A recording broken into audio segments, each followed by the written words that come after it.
Jai Ramana student. Today we are going to learn about the short question of GTU for the unit number 3 and 5.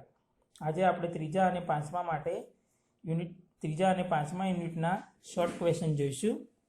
એમાં first question છે give symbolic representation of ADCR and DADRP. તો પહેલાં તો આપણને ખબર હોવી જોઈએ કે વોટ ઇઝ ADC. બરાબર છે, એડીસી શું છે એ આપણને ખ્યાલ હોવો જોઈએ. તો ADC is a add with carry. શું છે એડીસી? શું છે? Add with carry. એ એડિશન કરે છે. શું કરે છે? એડિશન. અહીંયા તમને શું આપેલું છે? આર. તો આરનું એડિશન થશે બાય ડિફોલ્ટ કોની જોડે? તો બાય ડિફોલ્ટ આની અંદર કોઈ પણ લોજિકલ કે મેથેમેટિકલ ઓપરેશન હોય, if any of the logical or mathematical operation by default register is A. So A is added with the data of given register plus carry flag માં જે bit આપેલો છે એ carry flag નો bit પણ એની અંદર add થઈ જાય છે. and the answer is stored into A. આ ત્રણેયનો આન્સર શેમાં સ્ટોર થાય છે? એની અંદર સ્ટોર થાય છે. બરાબર છે. તો આ થઈ ગયું એડીસી. તો તમારે આવા બીજા ઘણા બધા ઇન્સ્ટ્રક્શન આપેલા છે, એના પણ સિમ્બોલિક રિપ્રેઝન્ટેશન તૈયાર કરવાના. બીજું કયું છે? DADRP. તો DAD means double addition. DAD means double addition. આ સિંગલ એડિશન છે અને આ ડબલ એડિશન છે. સિંગલ એડિશન મતલબ કે એ 8 બીટનું એડિશન કરે છે, જ્યારે ડબલ એડિશન મતલબ એ 16 બીટનું એડિશન કરે છે. આમાં જેમ એક્યુમ્યુલેટર બાય ડિફોલ્ટ છે એમ આમાં શું હશે? HL બાય ડિફોલ્ટ હશે. અને જે પણ રજિસ્ટર પેર આપી છે રજિસ્ટર પેર એટલે કે ધારો કે BCDE અને HL. તો એ BCDE અને HL નો જે આન્સર છે એ બંનેનું એડિશન થશે અને આન્સર ફરીથી HL પેરની અંદર સ્ટોર થાય છે. તો this is known as a symbolic representation. આને સિમ્બોલિક રિપ્રેઝન્ટેશન તરીકે ઓળખવામાં આવે છે, જે તમારે ધ્યાન રાખવાનું છે. એના પછીનો ક્વેશ્ચન છે કે write assembly language program to find the 2's complement of 8-bit numbers stored in register C. Okay, 8 બીટનો રજિસ્ટર છે જેનો આન્સર સીમાં 8 બીટનો રજિસ્ટર છે, જે 8 બીટનો ડેટા છે જે રજિસ્ટર સીમાં સેવ કરેલો છે અને આપણે ફરીથી આન્સર પણ રજિસ્ટર સીમાં જ સેવ કરવાનો છે. એનું આપણે 2's કોમ્પ્લિમેન્ટ બનાવવાનું છે. તો પહેલાં તો આપણને ખ્યાલ હોવો જોઈએ કે what is 2's compliment. The meaning of 2's compliment means what ever the data you have given. તમને જે ડેટા આપેલો છે એ ડેટાનું તમારે, આપણી પાસે જે ડેટા છે એનું પહેલાં 1's કોમ્પ્લિમેન્ટ લેવાનું. શું લેવાનું? 1's compliment. અને એની અંદર આપણે 1 એડ કરીએ તો આપણને આન્સર 2's કોમ્પ્લિમેન્ટ મળે છે, જે આપણે ફર્સ્ટ સેમેસ્ટરમાં ભણી ગયા છીએ. That is used in the first semester. તો ફર્સ્ટ આપણે 2's કોમ્પ્લિમેન્ટ કરવું, 1's કોમ્પ્લિમેન્ટ કરવું પડશે. પણ ડેટા શેમાં સ્ટોર છે? સીમાં. અને 1's કોમ્પ્લિમેન્ટ કરવા માટે આપણી પાસે ઇન્સ્ટ્રક્શન છે CMA. કઈ ઇન્સ્ટ્રક્શન છે? CMA, જે 1's કોમ્પ્લિમેન્ટ એટલે કે whatever the data you have given એનું 1's કોમ્પ્લિમેન્ટ કરે છે. પણ આ ડેટા શેમાં હોવો જોઈએ? એક્યુમ્યુલેટરમાં. આપણો ડેટા શેમાં છે? સીમાં. તો પહેલાં આપણે એને સીમાંથી એમાં મૂવ કરવો પડશે. તો C, A. જ્યાં મૂવ કરવાનું છે એને પહેલાં લખવાનું, જેમાંથી મૂવ કરવાનું છે એને પાછળ લખવાનું. પછી ઇન્સ્ટ્રક્શન વાપરવાની CMA. પછી ઇન્સ્ટ્રક્શન વાપરવાની છે CMA. અને પછી એક એડ કરવાના છે તો ADI 01H. અને પછી છેલ્લે લખવાનું HLT. આ થઈ ગયું 2's કોમ્પ્લિમેન્ટ. આ થઈ ગયું 2's કોમ્પ્લિમેન્ટ. હવે ઇન્સ્ટ્રક્શન આપી છે what will be the result of XRAB instruction. કઈ ઇન્સ્ટ્રક્શન છે? XRA અને B. XR means it performs the logical XOR operation. કયું ઓપરેશન પરફોર્મ કરે છે? લોજિકલ XOR ઓપરેશન પરફોર્મ કરે છે. Logical XOR. What is XOR gate? તો તમારે XOR ગેટ યાદ રાખવો પડે કે if digits are or inputs are different, output is 1. આ તમારે યાદ હોવું જોઈએ. બરાબર છે. તો બંને ડેટા કયા છે? 23 23. તો આનું બાયનરી કરો. શું થશે? 2 નું બાયનરી 0 0 1 0, 3 નું બાયનરી 0 0 1 1. એમ સેમ રીતે એનું એ જ છે. તો આ એ નો ડેટા છે અને આ બી નો ડેટા છે. સો 0 0 1 0 0 0 1 1 બંને સરખા છે. તો આન્સર શું મળે? 0 0 0 0 0 0 0 0. What will be the result? Result is a is equal to 0 0 h. Answer કેટલો મળે છે? a is equal to 0 0 h. કારણ કે બંને ડેટા સરખા છે. અહીંયા 1 ક્યારે મળે? જ્યારે ડેટા અલગ અલગ હોય ત્યારે, પણ આ તો બંને ડેટા સેમ જ છે. So answer is a 0. Give the difference between RLC and RAL. This is the rotate instruction. આ કઈ ઇન્સ્ટ્રક્શન છે? રોટેટ ઇન્સ્ટ્રક્શન છે. પણ કયું રોટેટ થાય છે? બે પ્રકારના રોટેશન થાય, રોટેટ રાઈટ અને રોટેટ લેફ્ટ. આમાં કયું થશે? તો લેફ્ટ રોટેશન થાય છે.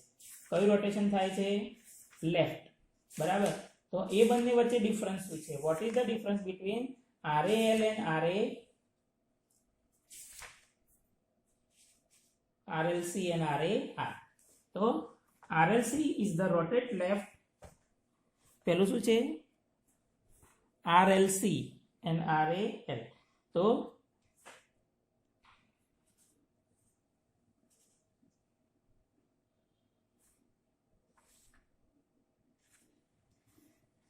what is the RLC? RLC means rotate left. And RAL matlab it is also the rotate left, but it rotate left through carry. શું છે? રોટેટ લેફ્ટ થ્રુ કેરી. તો એની અંદર શું થાય છે? તો આપણો જે એક્યુમ્યુલેટરનો જે ડેટા છે, અહીંયા જો હું તમને બતાવું છું, આરએલસીમાં શું થશે? અહીંયા આપણો બીટ નંબર છે A0, અહીંયા કયું આવશે? A7, આ જે છે ને એ, અને અહીંયા આવશે કેરી ફ્લેગ. તો A7 નો જે આન્સર છે એ આમાં જશે અને A7 નો આન્સર ફરીથી A0 માં પણ જાય છે. ક્યાં જાય છે? A0 to A7 8 બીટ છે આપણી પાસે. તો રોટેટ લેફ્ટમાં શું થશે? All the data is rotated left by the one position. એક પોઝિશનથી બધા જ ડેટા લેફ્ટમાં રોટેશન થાય છે. જે આ આપણો 7મા નંબરનો બીટ છે, મીન્સ કે A7 બીટ છે, એ કેરી ફ્લેગમાં પણ જશે અને ફરીથી A0 માં પણ જાય છે. જ્યારે RALમાં શું થાય છે? તો RALની અંદર પણ સેમ જ છે અને અહીંયા તમારો કેરી ફ્લેગ છે. આ છે A0 to A7. તો બધા જ ડેટા આમથી આમ જશે, પણ આ A7 નંબરનો છે ડેટા એ કેરી ફ્લેગમાં જશે અને કેરી ફ્લેગનો જે ડેટા છે એ ડેટા A0 માં જાય છે. તો બંને વચ્ચે ડિફરન્સ શું થયો? The difference is that the bit number A7 in the RLC instruction, the bit number A7 goes to CY and A0. But in the RAL instruction, the bit number A7 goes to carry flag and carry flag goes to A0. So that is the difference between RLC and RAL instructions. Okay. એના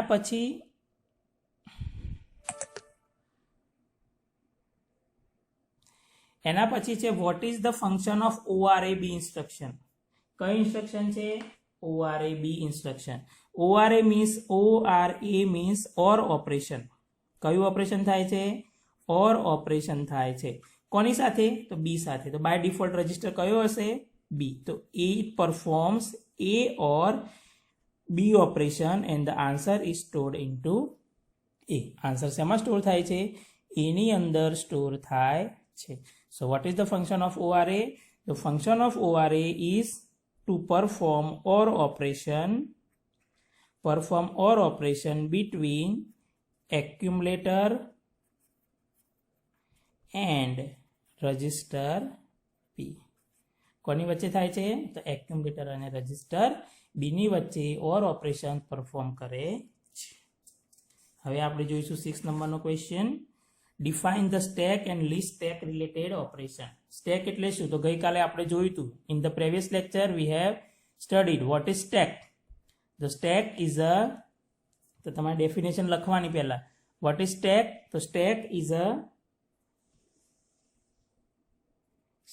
is a last in first out, means કે LIFO RAM. શું છે? Last in first out RAM છે. It is used to store temporary data. શેના માટે ઉપયોગ થાય છે? તો ડેટાને ટેમ્પરરી સ્ટોર કરવા માટે તેનો ઉપયોગ કરવામાં આવે છે. નેક્સ્ટ ક્વેશ્ચન છે લિસ્ટ સ્ટેક રિલેટેડ ઇન્સ્ટ્રક્શન. તો સ્ટેક રિલેટેડ ઇન્સ્ટ્રક્શન કઈ છે? તો પુશ અને પોપ એ સ્ટેક રિલેટેડ ઇન્સ્ટ્રક્શન છે. કઈ છે? પુશ અને પોપ. તો push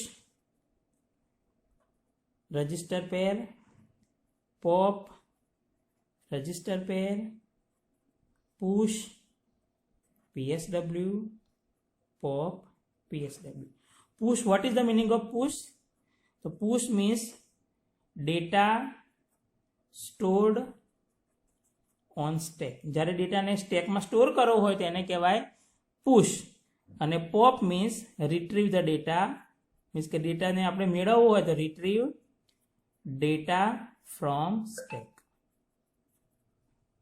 Okay, so that is the difference between push and pop instructions. Which instruction is used to read the data from the pot? પોટની અંદરથી ડેટા આપણે read કરવો હોય તો કઈ ઇન્સ્ટ્રક્શન વાપરવામાં આવે છે? તો આપણી પાસે બે ઇન્સ્ટ્રક્શન છે, ઇનપોટ એન્ડ આઉટપુટ પોટ.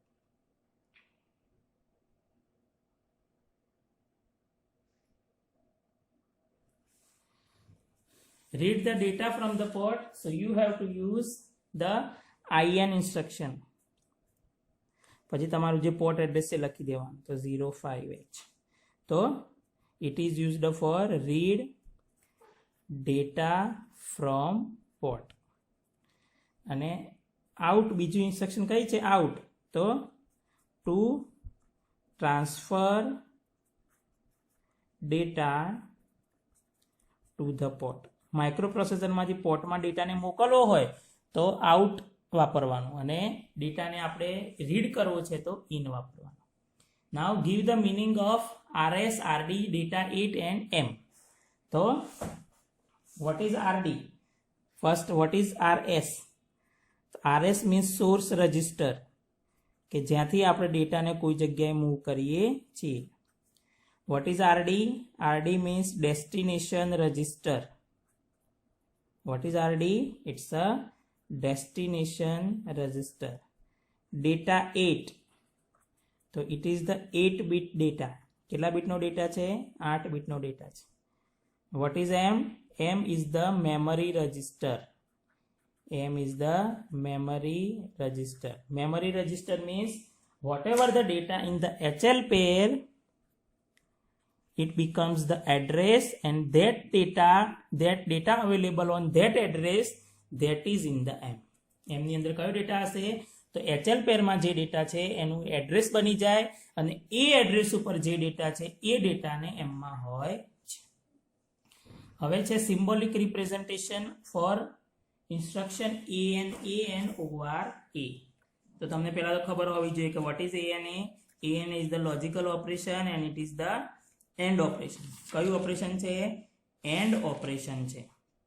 કયું ઓપરેશન છે? And operation. તો એન્ડ ઓપરેશન માટેનો સિમ્બોલ છે તમારે યાદ રાખવાનો છે ANAR. ANAR શું કરશે? તો it performs or operation between A and the data of register R. વચ્ચે તમારે આવું બતાવવાનું છે. And the answer will be stored into A. Answer will be stored into A. બીજું છે ORA. ORA means it's a or operation. આ AN એટલે and operation. ORA નો મતલબ થાય છે ઓર ઓપરેશન. કયું ઓપરેશન છે? ઓર. ઓકે, તો it performs the or operation. એમાં જે આ કેરેટ છે એને ઊંધું મૂકી દેવાનું. It's like this, and the answer will be stored into A. Answer will be stored into A. So that is the work of ORA instruction. ORA performs the OR operation, ANA performs the AND operation. Give the example, explain the LXI instruction with example. So what is the LXI? LXI means load pair immediate. તમને જે register પેર આપી છે એમાં તમારે direct load કરવું હોય તો એના માટે LXI ઇન્સ્ટ્રક્શનનો ઉપયોગ કરવામાં આવે છે. Load 16 bit. કેટલા બીટનો ડેટા સ્ટોર કરશે એ? તો એ 16 બીટનો ડેટા સ્ટોર કરે છે. સીધો 16 બીટનો ડેટા તમારે સ્ટોર કરવો હોય તો LXI ઇન્સ્ટ્રક્શન વાપરવાની. જ્યારે MVI ઇન્સ્ટ્રક્શન છે એ 8 બીટના ડેટાને સ્ટોર કરે છે. એનું એક્ઝામ્પલ લખી દેવાનું.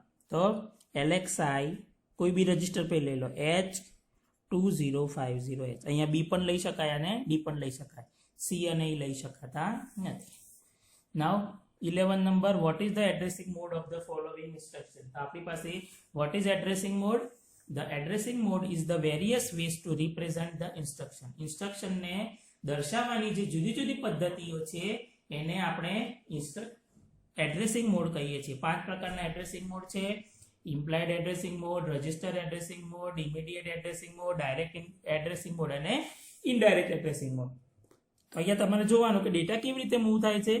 તો પહેલી સેક્શનમાં છે મૂવ બી ટુ એ. તો whatever the data is, આ બી શું છે? એક રજિસ્ટર છે. એ પણ શું છે? એક રજિસ્ટર છે. તો ડેટા ક્યાંથી ક્યાં મૂવ થયો? Register to register. Means this is the register addressing mode. આ કયો એડ્રેસિંગ મોડ છે?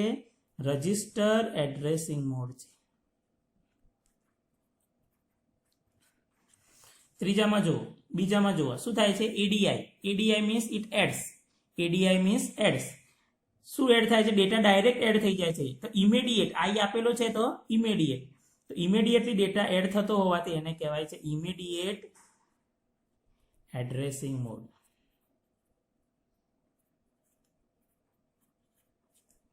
Okay, so this is the, આ પ્રકારના જુદા જુદા પ્રકારના એક્ઝામ્પલ આપણને પૂછાઈ શકે છે.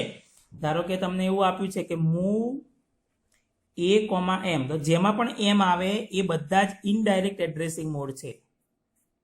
કયા મોડ છે? Indirect addressing mode. અમુક ઇન્સ્ટ્રક્શન એવી આવે કે જેમાં મિક્સ એડ્રેસિંગ મોડ પણ આવે છે. બરાબર? તો થઈ ગયા. ધારો કે CMA છે તો CMA માં ડેટા પરફોર્મ કોના પર થાય છે? એના ઉપર જ થાય છે. એની અંદર કોઈ જ ઓપરન્ડ આપેલો હોતો નથી. ઓપરન્ડ પણ એ છે અને ઓપકોડ પણ એ છે. તો it is the implied addressing mode. કયો એડ્રેસિંગ મોડ છે? Implied addressing mode. અને કોઈ પણ ઇન્સ્ટ્રક્શન આપી છે LDA, STA, પછી એડ્રેસ આપેલું હોય તો એડ્રેસ ઉપરથી ડેટા જ્યારે મૂવ થાય ત્યારે એ થાય છે ડાયરેક્ટ એડ્રેસિંગ મોડ. ઓકે, તો આ જુદા જુદા પ્રકારના એક્ઝામ્પલ છે જે તમારે યાદ રાખવાના છે. Give an example of 2 byte instruction, જે આપણે પ્રીવિયસ લેક્ચરમાં જોઈ લીધું છે. અહીંયા લખી દઈશું 2 બાઇટ ઇન્સ્ટ્રક્શનનું એ કયું છે? તો ADI 30H. 1 byte for this, 1 byte for. Now the question number 13 is, what do you mean by interrupt and enlist hardware and software interrupt of the 8085 microprocessor? So what is the definition? First you have to write the definition. The interrupt is a one kind of process for data transfer between processor and input output device. What is interrupt? So it is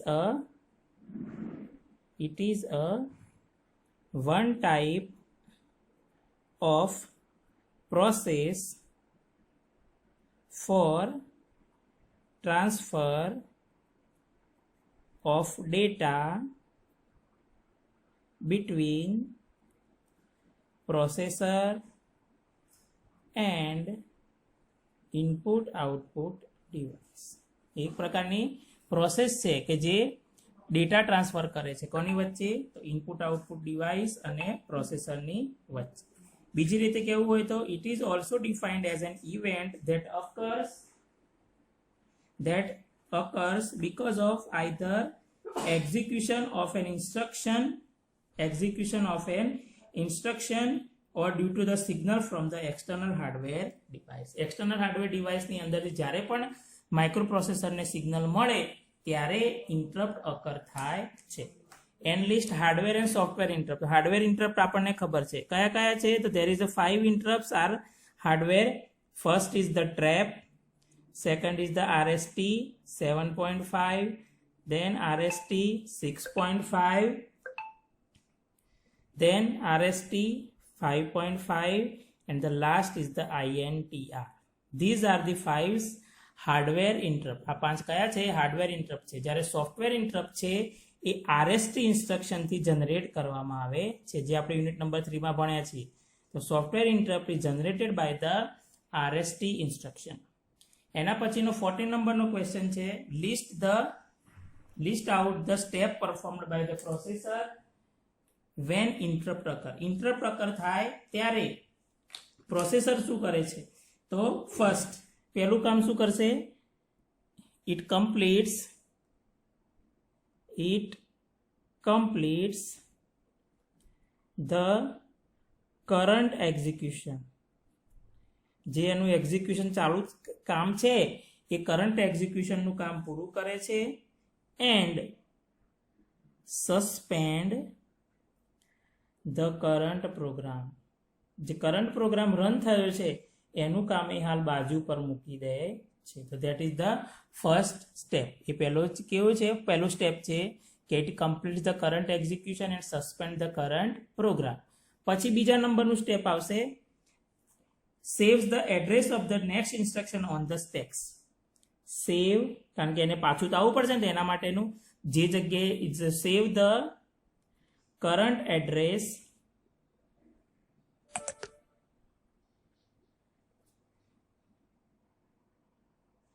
save the next address on the stack. Stack ઉપર એ એડ્રેસને મૂકી દે છે. Third step, jump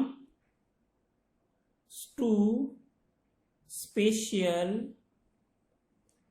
routine. What is routine? Routine is a small program. Routine is a small program known as ISR. ISR means interrupt service routine, which performs, એની અંદર ઇન્ટરપ્ટનું શું કામ કરવાનું છે? ISR ની અંદર સ્ટોર હશે. તો which performs the necessary data transfer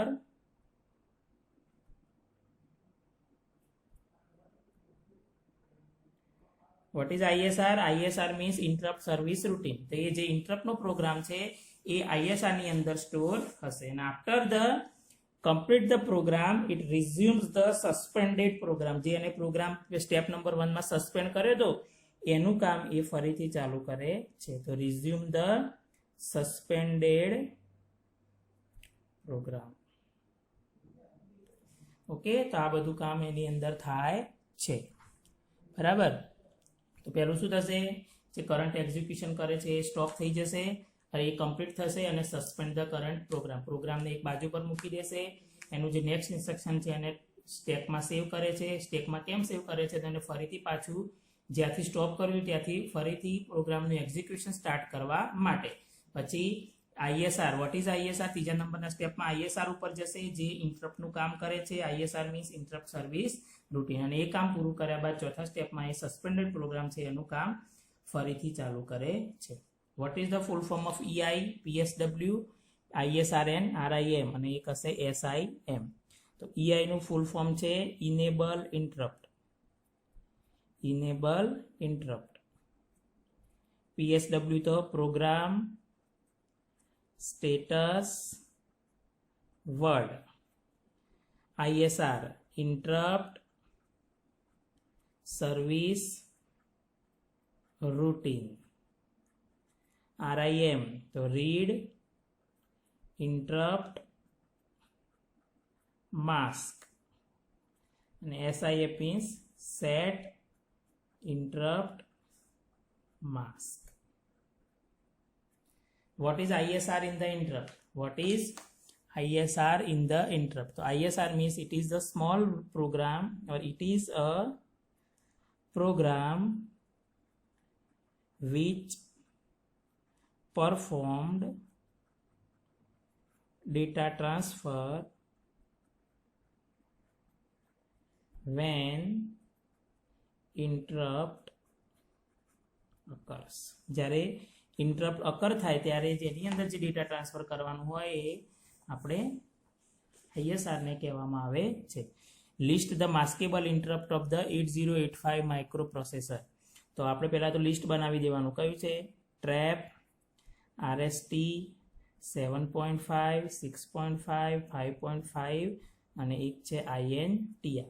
આમાંથી ટ્રેપ છે એ નોન માસ્કેબલ છે. What is the maskable and non-maskable? The meaning of the maskable means we can set or reset. We can set or reset. અને આ બંને જે છે આ RST 7.5, 6.5, 5.5 are the maskable interrupt છે. કયા છે? maskable interrupt છે. Give the name of the highest and lowest priority. તો આપણે જેમ આ પ્રમાણે છે મૂકી દેવાનું. ટ્રેપની હાઈએસ્ટ પ્રાયોરિટી છે, બરાબર, અને INTR ની લોએસ્ટ પ્રાયોરિટી છે. કઈ છે? લોએસ્ટ પ્રાયોરિટી છે. વચ્ચે કયું આવશે? RST 7.5, 6.5 and 5.5. આની હાઈએસ્ટ પ્રાયોરિટી, આની લોએસ્ટ પ્રાયોરિટી છે. તો it is priority 1, then RST 7.5 ની 2, 6.5 ની 3, 5.5 ની 4. Okay, so this is the question from the unit number 3 and 5. Those are asked in the GTU exams. Jai Swaminarayan.